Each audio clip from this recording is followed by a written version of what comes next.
Okay, so you guys moved to Arizona, is that right? Yeah, yeah, we moved in 2011, a little before Christmas. I contacted the bishop. I found the that's how bad I was. I was excited to be in a new ward. Um, Contacted the bishop, let him know, you know, what house we chose and our address and all that. And I had just asked for a little bit of help. Um, Maybe the elders quorum could come over and give us a hand with unloading. They never sent anybody. I think we had one family, and I think my father helped out. Um, Another native Mormon family helped us out. They drove all the way down here. So we moved in with church, and at no surprise, John, I, the racist lies again. God. So now it's even worse because we're the only Native Americans again. I think there was a half Native American guy that was married to a white lady, and one other black guy in the ward. I don't even think there was any Hispanics in our ward back then. Now there is. Uh, and so we there's only room at the back of the in the back of the chapel for a sacrament meeting.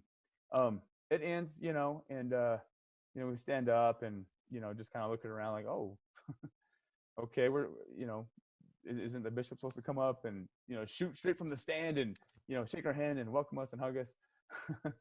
uh, the elders quorum president came up to me, shook my hand, introduced himself, was very nice, and said, "Oh, hey, I'm glad to see you here. How's the family? How are the kids doing?" Oh, they're good. A little tired, acting up a little bit. You probably heard us. We were a little loud in the back, I think. And he said, he kind of chuckled to himself, and this is what he said. It might not seem that bad, but this is what he said. Exact words. Ah ha ha ha ha. Well, that's probably the Lamanite blood in them. And then he laughs again. Oh my goodness. Yeah, and it's just one of those things that it's not a big deal to him, but I know what he's saying. I know what he's saying, and I just kind of he shook my hand again and said, "Well, hey, we'll look forward to seeing you in class." And I just kind of looked at him and just said, "Just go away, douchebag. I mean, you have no idea what you're talking about." um. So anyhow, yeah. So of course, we're believing now. We're TBMs. We're true believing Mormons. Uh, so ward life goes on. We get invited to activities, and I almost immediately get called into the young men's. Um, and luckily enough, the young men's president there in that ward, his job consisted of driving up into the reservation. He went up and visited Kayenta, Tuba City, those areas, Flagstaff area, and he come up to me just to say "Yat Shikis," meaning, hello, my friend. I said, "Whoa, who are you?" But yeah, we ended up becoming really, really, really, really, really, really good friends, and we still continue that friendship today. And he's just so interested in the culture. He said that he had eaten fried bread. He tried mutton sandwiches before, and this is a white guy out of Phoenix. Know nothing about Mormonism, and that's how I grew up. But we just connected, on a really high intellectual level. Became really good friends, and he knew some Navajo words. Um, but yeah, he was the young men's president, and I was his first counselor. And that went okay. That went okay for a while. Um, and But kind of going into Mormon stories and being introduced to that for the first time, I would say that was probably about 6 months after we had moved here. And everybody in my family, my ex-wife, my kids, they had all bought iPods, and I was the only one that didn't have an iPod. So I thought, I'm gonna go get an iPod. And I was up, after the kids had gone to bed. My wife was just kind of doing some stuff around the house, and so I hooked up my iPod to my computer and downloaded some songs. Just really having a good time. And I thought, okay, well, I wonder if General Conference is on here. I wonder if they're on iTunes. So I went on and I typed it in, and sure enough, plethora of General Conference talks had showed up, and I thought, oh man, it's wonderful. Like I was in a candy store. I was that committed. I love the church that much. I love to hear the prophets and general authorities speak. I downloaded a few talks, and I wanted to know how far it went back, how far in conference, iTunes went back. I found some stuff in 1993. I went even further, and I thought, I wonder if they have anything on Spencer W. Kimball. This was a prophet that knew he knew what he was doing. He knew what he was talking about. He loved the Navajo people, especially the Navajo people. It's my favorite prophet. So sure enough, about 10 items showed up on iTunes. I downloaded one of them, and then on the very bottom of the last item said blacks in the priesthood, Mormon stories. And I thought, okay, well, it's not, I don't know if this is church approved church curriculum or material. But I gotta know that, this issue still bothering me. I have to know more. So I went and downloaded it, and I felt a little guilty, like I don't know for sure. So the next day I work out of my home. So I tuned in the next day, and sure enough, I was right. My intuitions were right on why the blacks were held from having the priesthood. I think that podcast was with Darius Gray and Margaret Young, if I'm not mistaken. Yeah, that was one of the first, and a super important one. How long ago would this have been that you fell on these interviews? How many years ago? This 2012. It's probably the summer of 2012. It's about 5 years ago. Mm-hmm. Okay. Oh yeah. Been a devoted fan ever since. So yeah, story goes on. At this point, I don't know if I want to share it with my wife, just because, like I said, it's not official Mormon published material. But I give it a listen. I thought, man, this makes so much sense. And what helped me though was the fact that you were an active member. Darius Gray was, Margaret Young was. They had mentioned that they had callings. So I thought, this is okay. This is gonna be all right. But the crack for me was when I found out about Brigham Young's misinterpretation of the scriptures in Genesis about the cursing of Cain and Ham, that whole story. And I thought, you know what? Nowhere in the scripture does it say blacks are literal descendants of Cain. And I thought, there's no way. There's no connection there. I said, well, why would they ban a group of people that where the Bible don't even state that. And that kind of juggled my mind for a little bit. And of course, I still went to church, John. I still was a priesthood holder. I still went to the temple. But that was the first crack. And in my mind, that was when it hit me. And I thought, you know what? If the prophet's wrong, there's no way. There's no way that was of God. There was no way that God would curse a group of people, or say that they were fence sitters and they were loyal before or not loyal or unfaithful before they were even born. And that same rhetoric plays into the Book of Mormon about the Lamanites and Native Americans. And so I'm trying to get this all figured out in my head. I'm talking with my ex-wife about it. I think we go and see the stake president again. We're talking to bishops. And this is when all the hard questions come out. And I'm serious about this, because this is a matter of, in my mind, at that moment, I'm like, okay, I don't know if the prophet doesn't speak true words. If he's leading people astray and he's putting out false prophecies, I don't know that I can do that. I don't know that I can follow a prophet that essentially is racist. So he was the first prophet that I had beef with. And so that was my first crack. And my ex-wife wasn't a fan of that necessarily. She listened to that podcast, the first one. She thought it was interesting. And she had the same issues that I had. So we both went to the stake president and bishops and asked about those. And again, John, it was the same stuff. Like, I started to wonder if there was this sheet of paper passed around to all the bishops and stake presidents and leaders in the church. This is what you say to the members when they question about blacks in the priesthood. That's what I thought it was. because it was all the same. It was in the Lord's timing, Brother Joe. The Lord only, answers or reveals things that are mysterious to the faithful. You got to stay faithful, stay loyal to the end. And I'm like, what else could I do? I mean, I'm going to church, I'm going to the temple, I'm not getting anything. So anyway, yeah, that's the first time that I had to say, you know what, I don't think he was a prophet. I don't think he was a true prophet. And that started to make me think about, Gordon B. Hinckley and then Thomas S. Monson.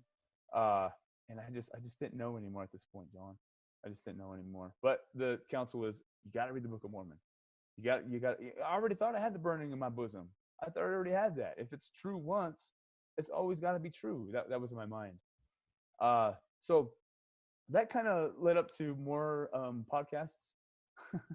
I listened to oh gosh, well, I wanted to listen to all the ones that were of Lamanites and lack of DNA and then banning of the priesthood with blacks. Those are the ones that got to me. And the more and more I listened, Darren Smith was another one that I absolutely love. He did a good job with that. You both did a good job with that. And then Dustin Jones. He's from Arizona. I became friends with him on Facebook, and we had little discussions here and there. He had some really, really good insight. But man, I loved his podcast, and I thought, man, that's exactly how I feel. And so I was able to relate to those podcasts. And then it went on to Joseph Smith's polygamy.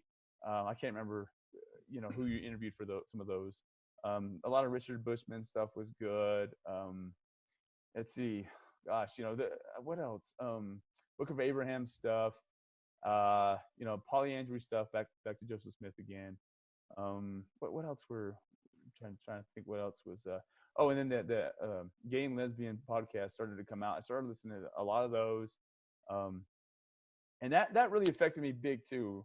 The November policy back in 2015. That was a big hit for me because I have a younger brother who's full out gay, and he attended church for a while, and but he mentioned to me, just not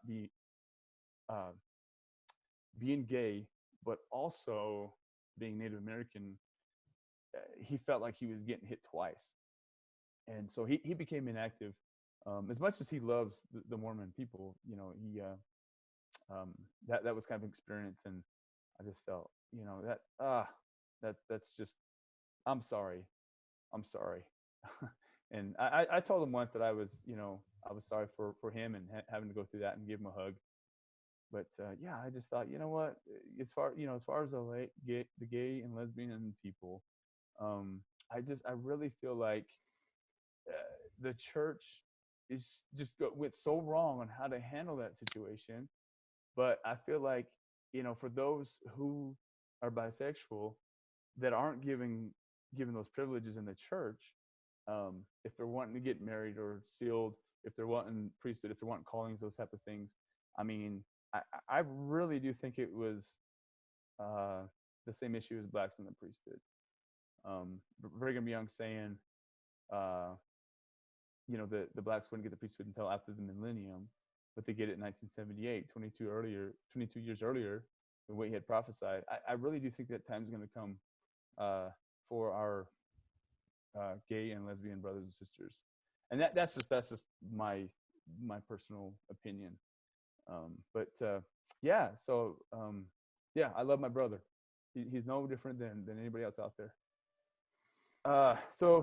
John, the podcast started, I'm probably say that I listened to close to 150 podcasts from now till then. And if somebody said, oh my gosh, you shouldn't have listened to podcasts, that's where you went wrong, you listened to evil podcasts and so you lost your faith, what would your response be? I would probably send them a link and say, hey, you know what? You probably need to see for yourself, and then tell me what you think about it. I have actually, and I didn't get a response from those people.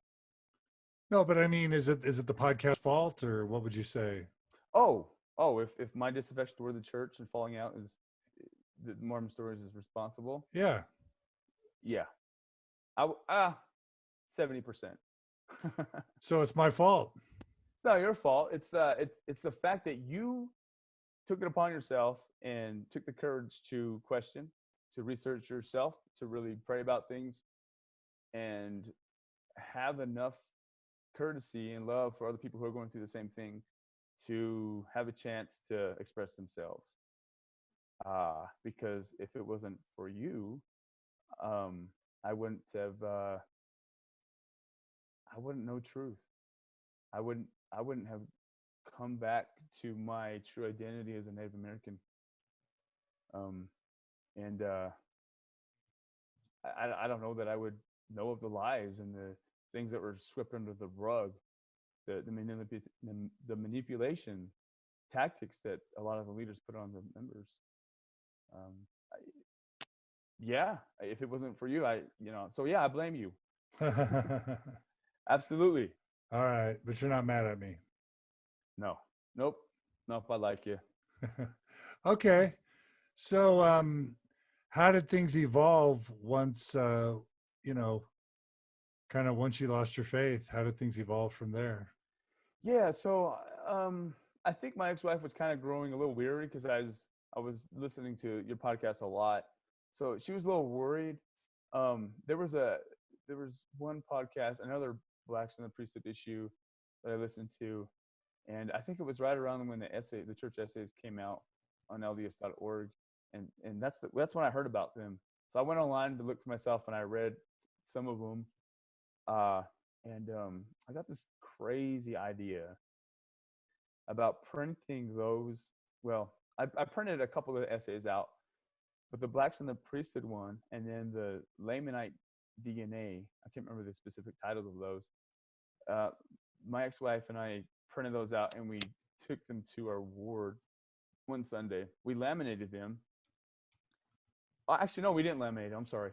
We stapled them together, and then we put them on the ward bulletin, and which was right by the bishop's office. So we did that, and we gave a copy of the Blacks in the Priesthood because they were teaching in the Book of Abraham, and I just thought, sitting back in the classroom, like, no, that's not what it is. It's right here. It's in this essay. So we gave him a copy of that Blacks in the Priesthood essay, and I don't know if he ever read it. He took it. I don't know if he ever read it. We were scared. We were so scared of what was going to happen. We didn't want anybody to know it was us. My ex-wife literally went around the corner to see if anybody else was coming, and then motioned to me to say, "Hey, nobody's coming. Hurry, staple it up there." So I put it up there, that type of thing. But we came back the next week, and we noticed that it had been taken down, and it was probably read a couple of times, but nothing came of that. I mean, I don't. They eventually took it down, I think, after 3 weeks or something like that. So that so I started to grow more into this. I was getting more involved with Mormon stories, and was just so fascinated by it. I was almost addicted to it. And so some other things happened with the marriage. It was just failing. It wasn't working out. So we got a divorce. I think this was probably what split a much more huge crack in my testimony. I was just distraught. I was curled up in a ball on my living room floor, going through this faith crisis and this divorce at the same time. And I just thought, well, what would my bishop tell me? What kind of counsel would he give me? And immediately the first thing was, go to the temple. So I get dressed and grab my temple command and shoot out the door and drive straight to the Gilbert, Arizona temple. I'm praying, I'm listening to church hymns on the way down there, and just trying to figure out what the hell is going on with my life. I'm a mess, beyond depression. Probably shouldn't have even been driving. I get down to the temple, and the Gilbert temple is pretty new. I think I can't remember the exact year it was built, but it's pretty new. So I'm excited to go. Park in the parking lot, say a quick prayer, go inside, do go through the normal procedure, get changed, go into the first room. I can't remember if they call the first room celestial room, I think, or I don't remember. Anyway, I'm sitting there reading scriptures, the Book of Mormon, just trying to invite God, just trying to, feel his presence, feel that spirit of love and, companionship. And then we get called into the other room. We watch the movie, and I'm just like, I can't do this. Everybody else is smiling, looking at their wives, they're waving little eye winks, and I'm by myself. My wife wants to leave me. Yeah, I don't know what the hell I'm gonna do. This is horrible, and gosh. So I'm enduring it though. It's getting more and more painful for me at the time. So it's time to go through the veil. All right, you knock, and you say that, to give the handshakes and all that. And I couldn't finish, John. I didn't finish that procedure. And I looked to, I kind of peeked through the little hole that they put their hands through, and I just said, hey, listen, I'm a mess right now. I can't do this. I gotta go. So we didn't even finish that whole procedure, and I just let myself through the thing, and he moved out of the way, and I looked up in the celestial room and saw everybody, of course, and there was holding each other and holding hands and praying together. And I go straight to the men's room and change and walk out, and look back right before I opened my car door, and I just said, I am never coming back. This was the worst thing that I could have done.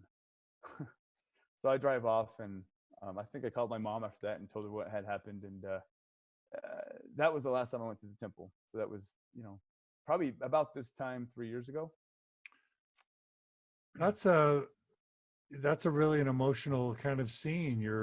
It sounds like you're almost suicidal, and you're going to the temple to try and get answers, and you don't get them, and then you end up leaving before you even finish. That sounds like a really dark day. Yeah, it worst day up until that point of my life. You bet, for sure. So, if so, my mind at that point is, if the temple is not where I need to be, what's the whole point of the church? And at this point, John, I would say probably about, well, actually, you know what? I have to go back a little bit. I actually stopped listening to Mormon stories for a while. I couldn't do it. I couldn't, have that angst towards the church and then try to deal with my divorce at the same time. I actually thought, if I can just readjust my thinking, put Mormon stories away, and just go to church and just, turn it off, as they say, turn it off, right? Yeah, that's exactly what I wanted to do. And so I met with my bishop. I was trying to get help, and I didn't get any, anybody reaching out. The LDS Quorum president. I mean, I'm not trying to be a hypocrite or say that I'm better than now, but as the LDS Quorum president, when I got the phone calls, when I heard something, John, I was there. You have to help people out, especially when you're not calling. But I got nothing from the LDS Quorum president. I had to go tell the bishop, and the thing about it was that the bishop didn't contact the stake president about anything. I mean, what's the worst thing that can happen to an LDS family who is sealed in the temple? What's the absolute worst thing other than apostasy? It's to have that marriage break up, to have that sealing be broken. I had nobody reach out. I had to reach out on my own. The young men's president, my friend, and another guy in the ward were really the only two guys that I was able to buddy up with and had to talk to. But I mean, 95% of my people that I know are Mormon, that are, on Facebook, other than my family. And my family is in Phoenix and in New Mexico, and here I am alone, trying to cope with all this stuff. And just nobody reached out. I literally messaged the LDS Quorum president on Facebook. We weren't friends, and I said, "Hey, man, I really need somebody to talk to. I'm going through this stuff, and would you just give me a call with my phone number?" Never heard from them once. Didn't hear from, the missionaries. Nobody came by. Nobody called. And there was a point where I just said, you know what, screw this. I'm gonna go reach out to my non-member friends. So I called a college buddy of mine, and I said, hey, man, because he was going through divorce too. I called him up and I said, hey, man, it's happening to me too. We spoke for an hour, almost an hour, and I thought, oh my gosh, he's telling me exactly what I want to hear and what I need to hear. And this isn't coming from a bishop. This isn't coming from a stake president. And this guy just understood. He understood everything. And another non-member friend came around. and I just started to distance myself by default from the Mormon Church. And gosh, and that, I think that's kind of when I started exploring other Christian churches and beliefs and religion. Not necessarily going and getting baptized, but just reading up on it and talking to other friends about it. And as I look back on it, so those of you who don't know, I'm an artist, and I travel and I have stuff in galleries. One of my collectors that I'm very close with, they're Christian. They're not Mormons, but they're Christians. When we get a chance, we'll go out to eat, have dinner. We've stayed at their home. They're very, they got a lot of money. But as we've gone out to have dinner with this couple, they always ask me if, they offer me and my ex-wife if we want a margarita, if we want a beer, if we wanted a glass of wine, aren't you gonna get anything to drink? No, we're okay. We'll just have Sprite. Well, why? Why don't you just have a drink? We're celebrating. We just bought a painting from you. No. Is it because you're Mormon? Yeah, no. Tell me about your special garments, your underwear. So we'd have little cute discussions like that. But as I look on people like that, they're sitting there drinking their beer, having their wine, just successful, crazy in life. And I'm thinking, you know what? This couple is still married. Like, I grow up learning all this stuff about Mormonism in the church, being told that my skin is a curse at one time because of what some two guys in the Book of Mormon did, but I'm okay now. And then, I'm expected to be this worthy priesthood holder, and I'll get all these blessings. And if I go to the temple, I'm almost guaranteed celestial life with my family. And, it's a guarantee, John. It is. They tell you, well, no, it's not guaranteed. Well, what's the point? Right. And so here I am on this pedestal at one point in my life. I was born president, married, sealed in the temple, getting these supposed blessings and being a leader among my people, being an ammon among my people, right? And now I'm divorced, and my wife left, and I have this experience with the temple, and I started thinking, you don't have to be a Mormon or be sealed in the temple to have a good marriage. And this couple that they're collectors of mine is a prime example. I mean, he can have a beer, joke around with company, with his wife, and then he can show up to work. He's a family physician and an LASIK eye surgeon, and do his duty, do his job, be successful, come home on the weekends, travel, have another glass of wine, say the S word, F word, he can say ass, and just joke around and just be himself. And look at his marriage. What happened to me? I avoided all of that stuff. I didn't cuss, John. I didn't watch rated R movies. And I just look at it, I'm thinking, my goodness. So that was probably another crack in my testimony right there. It's just the judgment of other people at that time when I was a TBM. But anyway, I'm probably going off track. No, that's really important. It's very common that discovering that you can have a healthy, happy, strong family, healthy marriage outside of the church, that you can just be a really good person and not even believe in God necessarily. Right. That can really that's a very common thing to cause people to lose their faith in Mormonism. And, this came out with Vanya in our interview just last, a couple of days ago. She was suicidal as a Mormon. And it wasn't until she was praying to God, letting God know, I'm going to kill myself. So when I see you in heaven, I don't want you to give me a hard time about it, because that's the way it's going to be. The inspiration to her came, leave the church. And as soon as she stopped believing and left the church, her suicidality went away. All the perfectionism, all the shame, all the guilt. Yeah. And she actually found joy and healing through leaving. And the church was actually toxic for her. And it sounds like it was toxic for you. Yeah. I think, definitely the shame and guilt, and just the expectation to just sit up straight and tall and look straight, like military style almost. It feels nice to move out of that. But I had to hang on though. I had one foot in, one foot out. Because I didn't know. I would say about a year ago. I was still hanging on about a year ago, going into the fall of last year. That's when I started to approach my bishop and stake president with the really, really tough issues.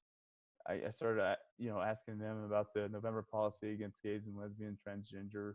I started asking about, more skin color stuff, and I literally asked my bishop, why is, you tell me from your personal, non-scriptural, non-manual, non-prophet, whatever, you tell me why my skin is brown and your skin is white. And he just said, Brother Joe, as much as I want to, I can't answer that because I could possibly lose my position as bishop in the ward. Well, how did he lose his position? There's a certain amount of things that they're allowed to talk about. Oh, if he had admitted that it was racism. I don't know if he would. I don't know, John. I would think that deep down inside they know that, but I mean, that's just something that they're not going to, they're never going to say that, because it don't affect him. It don't affect my stake president. They don't have family who, is bisexual. They're not, they don't have Native American blood or African American blood. It don't affect them in that way. And that's the best, but like I said, it's something that, I wanted to give them the benefit of the doubt and give them an opportunity to, I at least wanted to make sure that I went to my bishop first and went to, the proper authority in the church to discuss these things before I just left. But that eventually led to Disciplinary Council. Why? Well, I started seeing a girl who is now my wife, and she got pregnant, and I talked with my bishop about it, and he passed that on to my stake president. And I didn't hear from them for a while, but they called me in. My stake president gave me a call and said, we got to hold a council for you, and it's going to be a stake council. It's going to be at that level for, what was the wording? It was essentially apostasy because of because of you, because your podcast, all the things I was bringing up, and then the the premarital sex. So it literally the letter said for apostasy and for breaking the law of chastity. Yeah, absolutely. Okay. And your apostasy, again, you're bringing up the race stuff. What else are you bringing up to them? What are the issues that you were concerned about? Oh, the other one was just Joseph Smith, issues. I told him that I couldn't believe I didn't believe that there was a need for a restoration. I just told him that, God or, Jesus came down and taught the gospel, and he had apostles to help him do it. And once it was here, it's already here. And then I also shared with him my Native American beliefs. There's this particular ceremony. It's called the Nightway ceremony, where a medicine man will actually place his hands upon a patient's head inside the hogan. And I showed him a picture of that. And I said, well, what does this look like to you? He says, well, it looks like a priest's blessing. And I said, well, guess what? This particular ceremony has been going on since well before 1000 BC. And I said, long, long before Joseph Smith even came here. And I said, I feel like there was no need for a priesthood restoration. Everything God intended for us to have was already here. And I can't believe in a prophet who is going to go and marry other women behind his wife's back and marry underage, women, that whole saga. And of course they defended it the best they could. But I just, that to me was just already enough to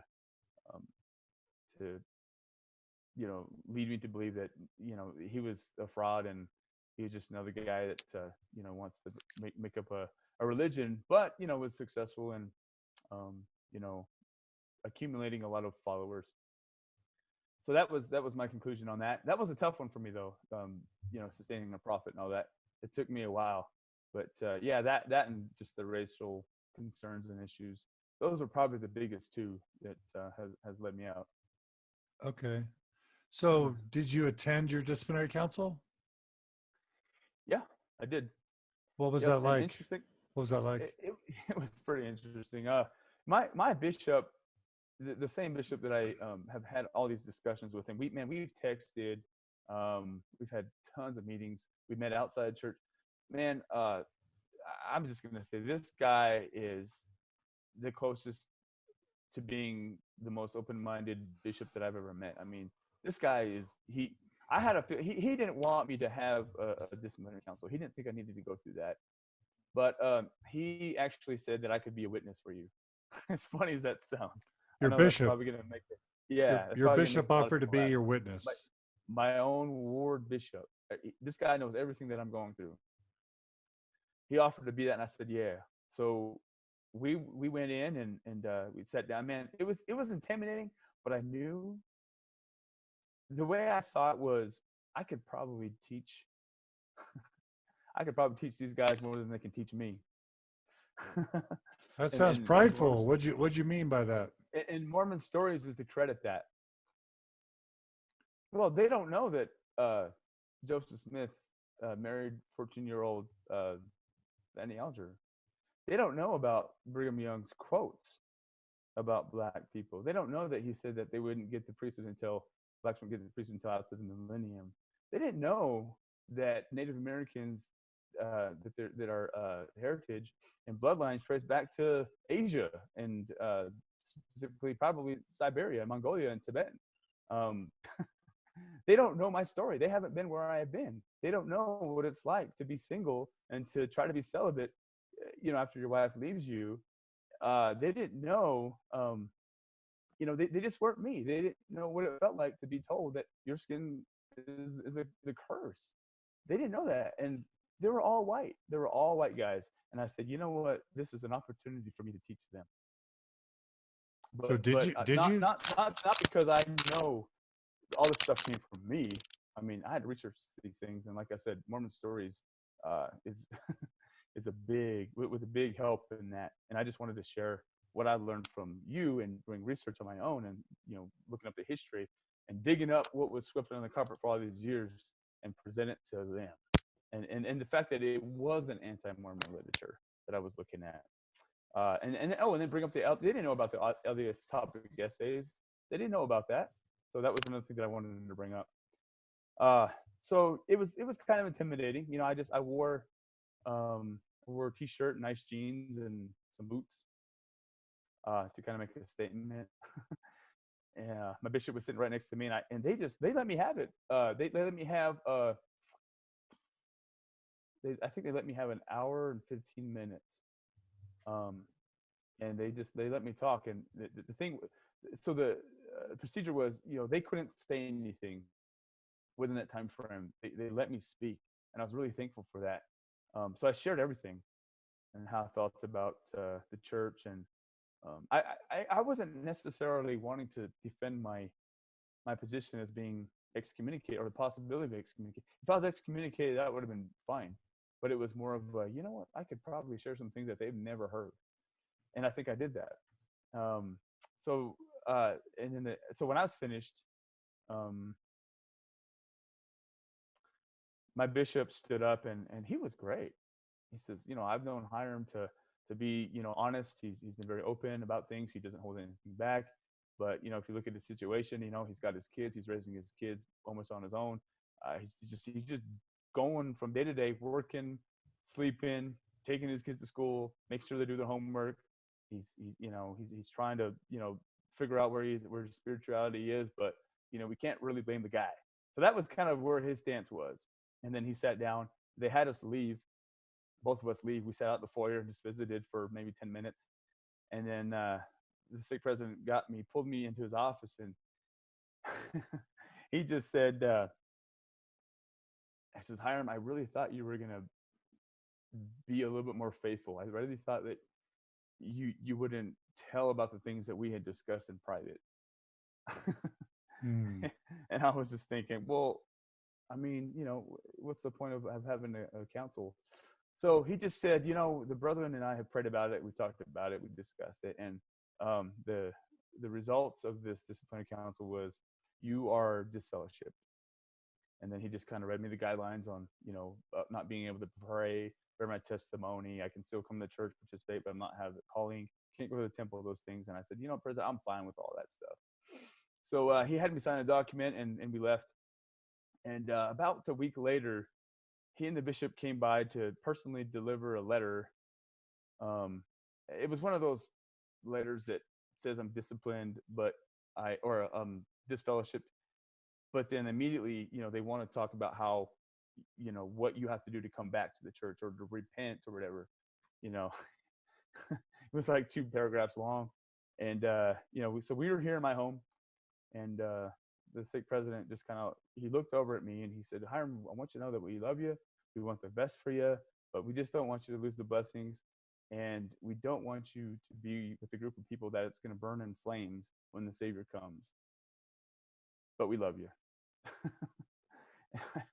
I just thought, man, I've never been told that I am loved, but am also threatened in the same sentence by anybody. So I thought that was interesting. Right. Yeah. So you're disfellowshipped, and but you got to speak your truth. Did it feel good to be able to speak your truth at your disciplinary council? Yeah, that was just one closer step to having closure. And I went to church a few times after that and saw some of the men that were in that council, and of course they were nice, shook my hand and all that. But I think I just got the feeling from my stake president and the rest of the council members there that this guy's gone. We're not even going to try to answer this guy's question. It's just a hug and a pat on the back and how are you doing, brother Joe? It's good to see you at church. Yeah, that was last November. I got married. I got married in oh gosh, when did I get married? We're going on 3 months now. And the funnier thing about that is my bishop married us. So that's nice. Yeah, he offered that. We thought, why not? I consider him a close friend to this day. I'm actually gonna even send him a link to this, and he's gonna invite him to watch this podcast when it's finished. So we got married at a nice, beautiful lake here in Prescott called Watson Lake. There's a beautiful lake and some rocks and dales and things like that, and it was a good little ceremony. And then we went and celebrated Red Lobster afterwards, and just kept it real simple. But let's see. I met with my stake president and bishop. They would text. We would text every once in a while. Just talking about have I had more questions. I kind of feel like they don't want to discipline me, John. They're not trying to get after me. I don't know if it's just because the relationship that we had, or maybe they just don't know. I would imagine a typical person who's going through the same process and being disfellowshipped or excommunicated, that doesn't know Mormon stories, that they would just be gone because maybe they just don't know the history, or they haven't really heard another person's perspective, or had a place of community to kind of have reach out to others and learn from others. And that's our deal, that's our situation. That maybe somebody who doesn't have that they'd be more quick to just disfellowship or excommunicate them. But I kind of feel like they just hung on, because a lot of our conversations were interesting to them, and I don't know, sometimes I feel like my bishop wants to know more. Mm-hmm. I kind of get that feeling, but yeah, I feel like they don't want me out. They regardless of what I the premarital sticks and having a baby, and I don't believe in a prophet anymore, and there was no need for a restoration. We already have what we need. I don't want to sustain Thomas Monson. Those are hurtful words. Those are hurtful things towards leaders and could get you in big trouble. You know, if this happened 5-6 years ago, there's no way I could come out and, you know, address these topics with my leaders, especially. But they both did come over one more time. My stake president and bishop, they came over, I think when was it? It was a little less than a week ago, and they just put their hand out and shook it and hugged me. And my wife was here with me, and had a really nice, you know, out of Mormonism discussion.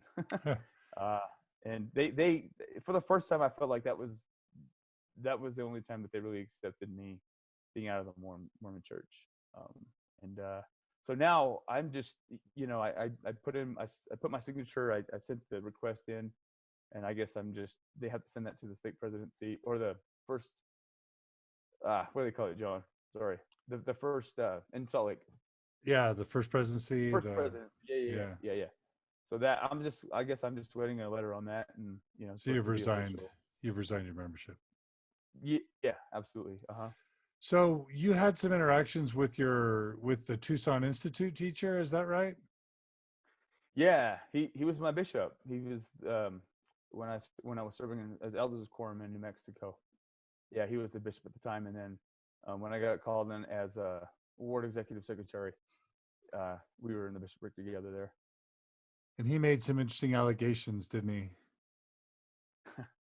he? He did. That wasn't the last of it from the time that I talked to you. He messaged me again. So basically, he warns you about me, and he says that he has a niece in his institute class, a niece of mine in his institute class, who basically said I'm estranged from all my kids, and that Margie lets me sleep with whoever I want, and I don't have a niece in Tucson at all. Margie would never let me be unfaithful, and I'm in daily contact with my kids. So they're basically lying about me to you. Yeah, it's interesting that, I mean, for me, it's more shocking and just abhorrent that he would even say, you know, I mean, I literally, you know, attended temple sessions with this guy and prayed next to him, and, you know, our families were close, and I mean, he was a seminary teacher there in town, and so he had just this tremendous amount of respect. Great speaker, I admired the guy. But yeah, so we got into these conversations. I mean, our conversation started a long time ago.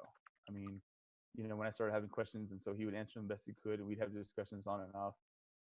But I think he noticed some things on my Facebook page, and he would message me and ask me about something, and we'd get into another conversation. But yeah, they just got more and more heated as we got on. And we had another conversation. Our last discussion was about 2 weeks ago, and this was we talked on some of these subjects, and this was his last response to me. And he was kind of calling out Jeremy Reynolds for the CES letter and things like that. And he had sent me a copy of the response of the CE letter too, and I kind of looked over that a little bit. But yeah, this was his last response to me. He says, "You've clearly made up your mind to take this spiritual journey," in quotations.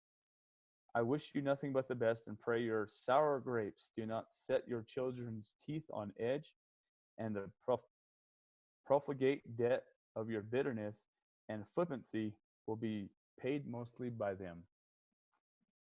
Oh my gosh. What did you think about that? So I responded in, here, I'll just read you my response. This is what I said to him. I said, "Kelly, do you realize what you just did? You wished me the best and cursed me at the same time. Typical. You dusted your feet off and left it as your testimony on me." So basically, he cursed my children because of my decision to leave the church. Back then, I think I would have been just shocked to hell. But now it's like, I mean, he's just a typical, TBM, self-righteous, guy who, he's just trying to defend the church, but failed miserably. it, yeah, it was kind of a difficult thing just because we had been close. But I just found out the other day that he blocked me on Facebook. Hmm. Yeah. So that's interesting. I mean, my bishop now would never do anything like that. I mean, I know. I mean, the guy's he's just great. Let them leave if they want to. I mean, I think part of the problem I see with that leadership position is, my state presidency came out and said, Hyrum, I'm responsible if you leave. I will have to deal with the Lord and the second coming if you leave. So that, that guilt and that shame is placed there, and I told him, so when he came to my house and visited me, I said, listen, whatever you do, I said, whatever happens, I'm always open to be a friend, to be your buddy, whatever you want to call it. And you are welcome to come to my house. I will feed you Navajo tacos. We can go out to dinner. But I said, whatever you do, don't place that shame upon yourself and that guilt. I said, the Lord is not going to hold you responsible. I said, please don't do that. If anything, that's all I asked. You're taking care of him. yeah. You have to sometimes. People just don't know. You need to kind of put them in check. But yeah, so we ended the conversation or the visit, and he kind of leaned over and said, Brother Joe, which one of us would you want us to say a prayer or leave a prayer with you? And he kind of looked at Bishop, and I said, I'll say it. So I said my own prayer in my own house the way I wanted to, and they stood up and hugged, and we left. Who'd you pray to? Hopefully, who I prayed to? I prayed to the Great Spirit, to the Divine One. Not to the Mormon Heavenly Father. No, I didn't open it with Heavenly Father. So really quickly, the theme of this series is on kind of the losing the Lamanites.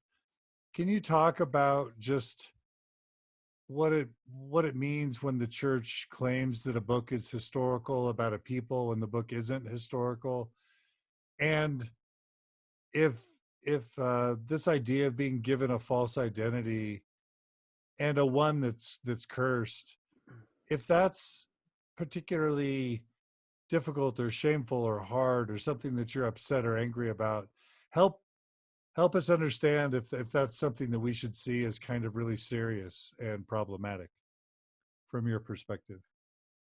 Yeah, I mean, it is a serious thing. I mean, when I got into my discussion with the former bishop of mine, one of the things that I told him was, one of the things that I feel really, really upset about and have angst towards and feel really deceived about was the fact that, I gave, $4,500 to $5,000 a year to the church in tithing.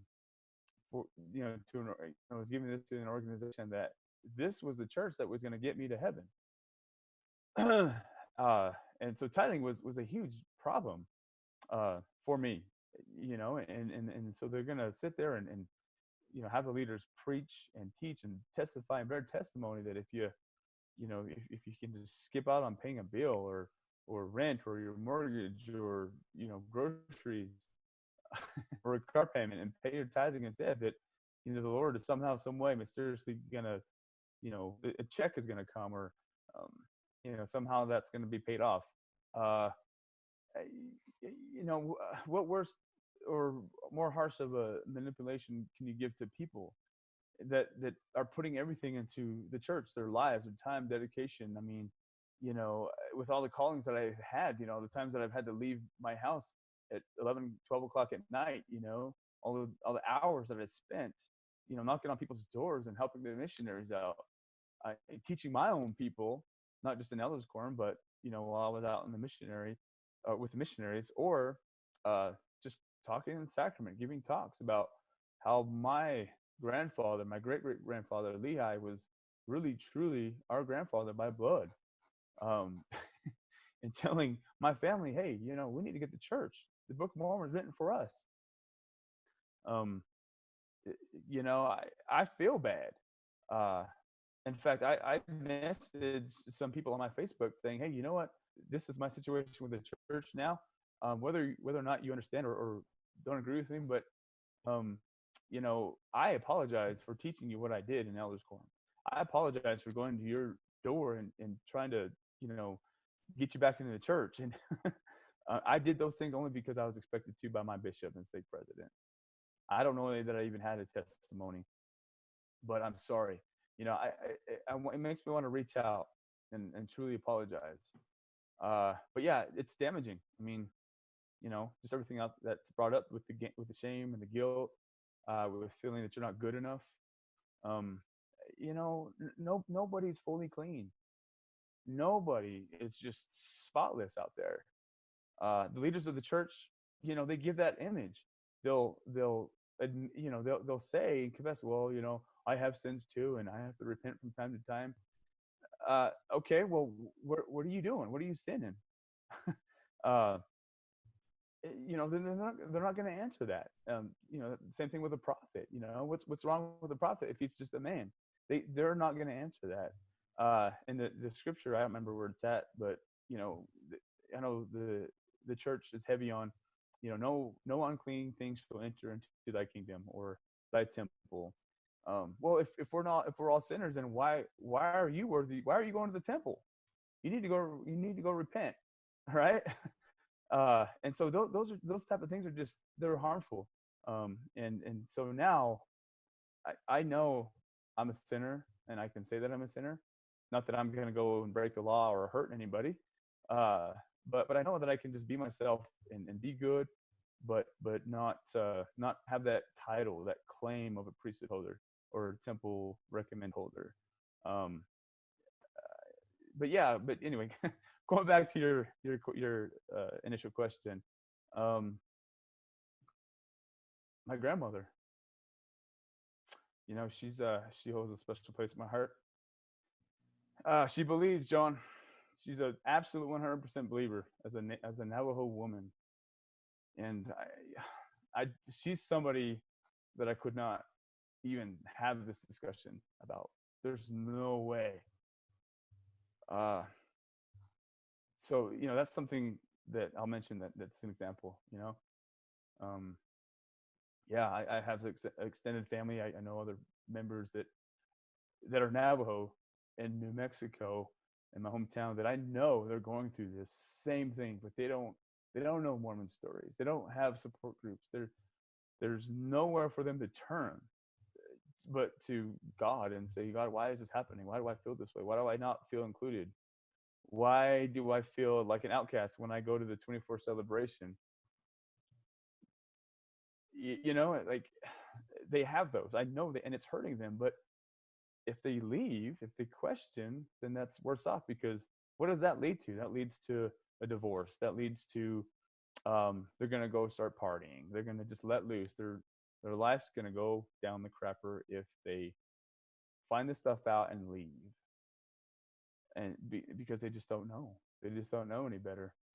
So really quick,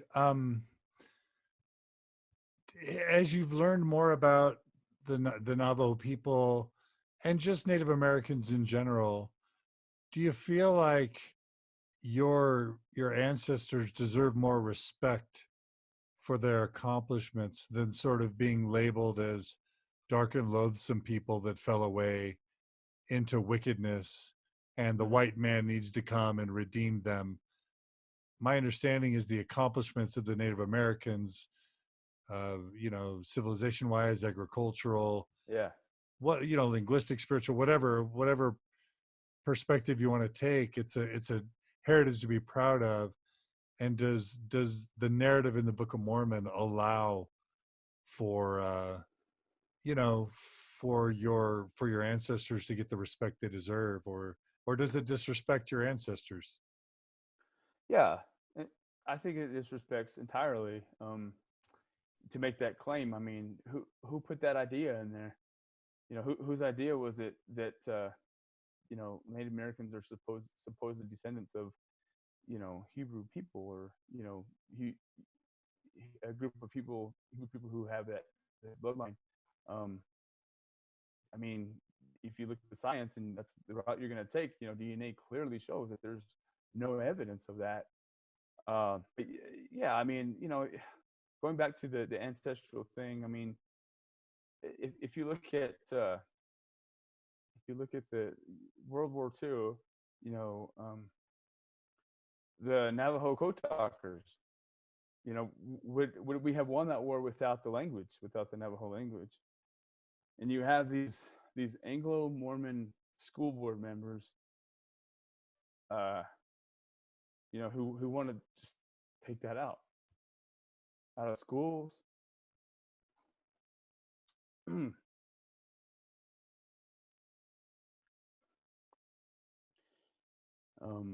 I don't know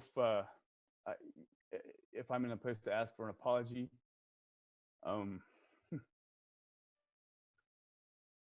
I mean, it is what it is. They're going to go on. The Book of Mormon is true. They're going to teach this stuff and continue teaching. The mission. I mean, how many missionaries do we have out there? How many missionaries are in South America and Mexico and the Pacific Islands and the reservations? I mean, this stuff is being taught right now, John. That this book is written for you and your people. I mean, it's not going to end. The Mormon Church is too big and too strong. But I mean, yeah, an apology would be nice. It's just not going to come. The church doesn't work, in a democratic, or democracy. You know what I'm trying to say? It doesn't work that way. It's not twofold. I mean, just for me though, personally, the best thing for me to do is just to hand in my resignation and here's my opinion. This is my stance on the church. Without or with as least amount of contention and anger and resentment towards my leaders and I guess the church as a whole, the gospel, the Book of Mormon, and just go on with life and just do my thing. If other Native Americans out there, other Navajos in particular, have questions and they want to come to me, man, I would love to have a conversation. But it's a tough thing because I certainly don't want to lead them away from what's worked for them, and because that could cause destruction of marriages and their faith and faith practices, and people don't take that very well. I'm lucky to be able to have gone through it and had a tough time, but to come out okay. Yeah. So tell us, Hyrum, where you are now. Are you finding joy outside the church? Are you able to be happy? Are you feeling better? Are you feeling worse? Even your former bishop, the institute teachers threatening you with sadness and darkness and misery for you and your kids. Talk about what you're doing now and how you're doing now, and to what extent you've built your life back into something that is bringing you joy. Yeah, sure. I started attending the Navajo sweat lodges probably about 2 years ago, and still do when I can. It's hard, I'm so far away from the reservation. Well, I'm only a couple hours, I guess, but it's tough to get away to get back there. I want to eventually build my own sweat lodge here and start practicing more on that. But so when I started to recognize that my identity was taken from me because I was lured into the Mormon church and its beliefs, when that hit me, I was invited to a sweat lodge with my father for the first time in a long time. And as I sat in that sweat lodge, it was completely dark. It was hot. It was probably like 140, 45 degrees in there. This was the time when I was a mess, complete mess. Everybody knew in that sweat lodge what I was going through, and so they were singing. They were, prayers were being dedicated to me. And somebody mentioned to me, hey, Hyrum, it might be hot in here, but eventually your focus is going to be taken off of your problems with your divorce and faith crisis, but let the heat take care of that. And I was like, thinking, well, what the heat is burning, it hurts. He says, it's okay, just let it burn. But I want you to hum along with the songs. And so the minister man was there. He sang songs, and I didn't know the words. I didn't, speak the words of those songs. And so, but I started to hum along. And as I started doing that, the heat kind of subsided a little bit. It was getting, not cooling off, but it wasn't as bad. And at one point in the sweat lodge ceremony, the medicine man turned to each and every one of us and he asked us a question. And he asked us, he says, hey, brothers, nephews, who in this lifetime, who sustains you? And as I thought about that, immediately my mind thinks, I've sustained my leaders all my life in the church. Bishops, stake presidents, prophet, you name it. It's the first thing that comes on my mind, right? And it's kind of quiet. Nobody's giving an immediate answer. And the medicine man spoke up and he said, he came back and he just answered his own question. And he says, you are sustained by nature. He says, you're sustained by fire and air and stones and wood. He says, if you think about it, if you only had those things in your life, you are good because you're warm. You have structure. You have water. The rest represents life. And he says, those things sustain you. God sustains you because he gave you this as a gift. And the great creator is offering to you as a gift. And it was just the most beautiful thing ever. And I thought, there's no priesthood holder out there that would ever teach this. They don't even know this stuff. And I just started learning more about the clans. I started learning more about my history. I started learning more about, our relationships to people. I started learning about the constellation of stars in the sky, how there's male and female stars. A buddy of mine, a Navajo friend of mine, taught me once. He said, look up in the galaxy, look up in the stars at night. And he says, you'll see a male star. And that's the Big Dipper. There's a cluster of stars there. And he says, if you look up, and then he says, if you look over on the east side, there's another cluster of stars that's in the shape of a W. And he says, those are female stars over there. He says, every person on this earth represents those stars. And he says, God made it that way because we are to have one companion. Is what he told me. We are to have one companion only. And he says, Joseph Smith was wrong. And this is a former Mormon as well. And he says, once I started to figure that out, I said, Mormon church is wrong. They don't know what they're talking about. He says, it's one for one. That's it. You look up into the stars and you learn this stuff. So I am just engulfed in my tradition. John, I get up and pray the Navajo way. I've got a medicine bag. Like I said, I try to attend sweat lodges and ceremonies as much as I can, and I'm teaching this to my own children. There's just something about going back to the reservation and, hearing your grandparents speak the Navajo language fluently. My kids gravitate towards that.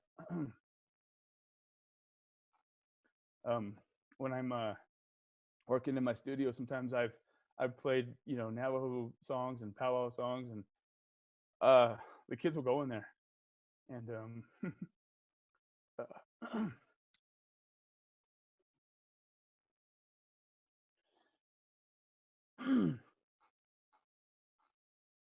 there's a spirit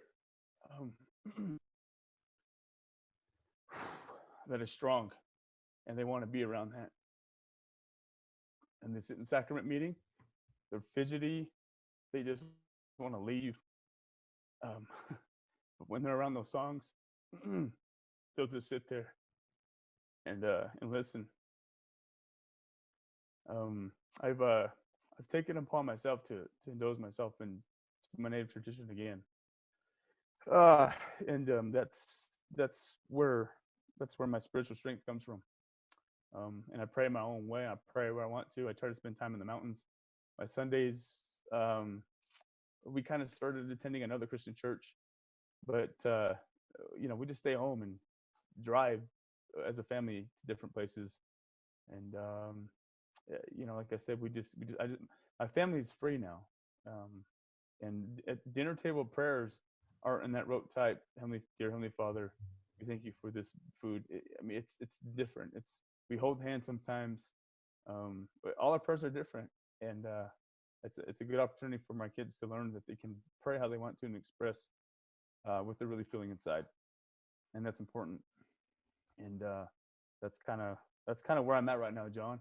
Who knows what the future's going to hold? I'm still young. I got a lot to learn.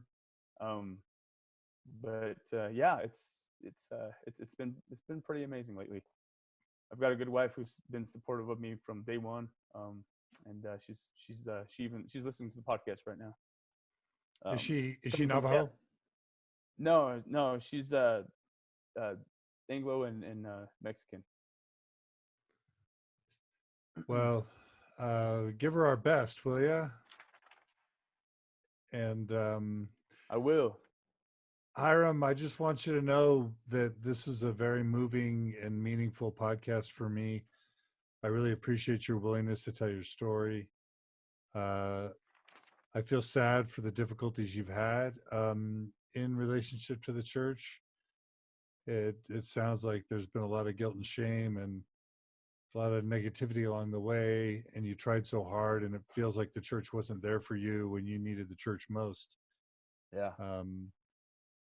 And I feel bad that you were misled and deceived by the church. And at the same time, I'm glad you stuck with it. I'm glad you hung in there. And I'm really glad that you are rediscovering your own sense of power and of spirituality, and that you're finding joy and meaning in your life now. Absolutely. Thank you. I appreciate it, John. Hey, is there a way that I could leave with the Navajo prayer song? That'd be great. If you want to have your wife come and sit next to you, she's welcome to. If she doesn't want to, that's fine too. But yeah, she wanted to. The kids just got home from school, so she's with them. No problem. Yeah, leave us with a Navajo thought or prayer or song. Yeah. Yeah, I'm just trying to learn some songs and trying to be authentic and indulge myself into that. But it's called the Blessing Way. And this song is sang in some ceremonies by some medicine men or Hataflis. So this is a song.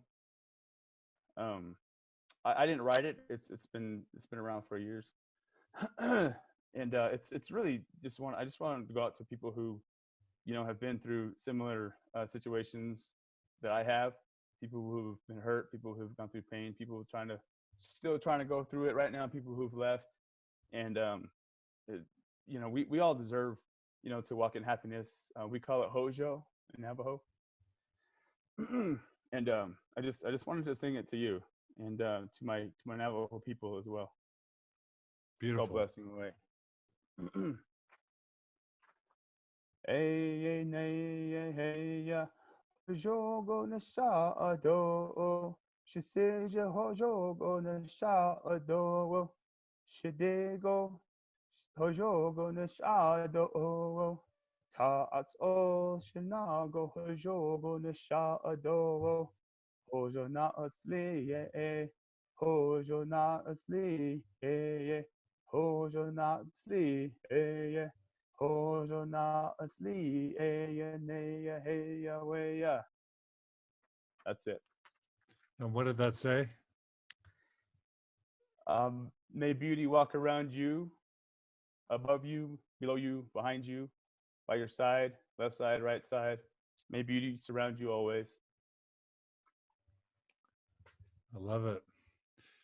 Well, Hyrum, Charlotte, your mom writes, "Love you, son. You did a great job expressing your spiritual experiences. Love you, son." That's what your mom says. All right. Love you too, Mom. And I'll just add, lots of listeners were tuning in, and we just want to thank you, Hyrum, for sharing your story, for your authentic self, for your example of loving truth and integrity and seeking out, uh, the right path, and for kind of correcting the wrongs in your life. Congratulations.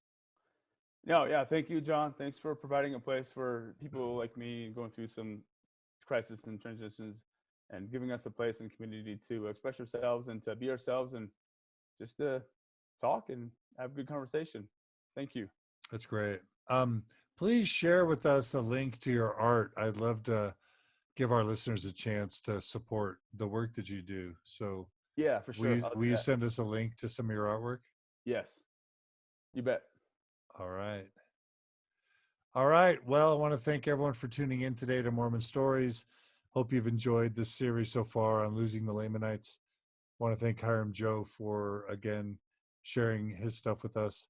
Encourage everyone, if you appreciate this work, please support us at mormonstories.org. 10 or 25 bucks a month or whatever you can afford can really make a difference and help us continue. So thanks to everyone for supporting us. Thanks again to Hyrum. And want to tell everyone, take care, good luck, and we'll see everyone again soon. Take care, All right, Hyrum. John. Yep, thank you. Take care. Go net. All right. What does that mean? Goodbye. All right. Go net. I'll go net. All right. Thanks, Hyrum. Take care. Yep. Bye-bye.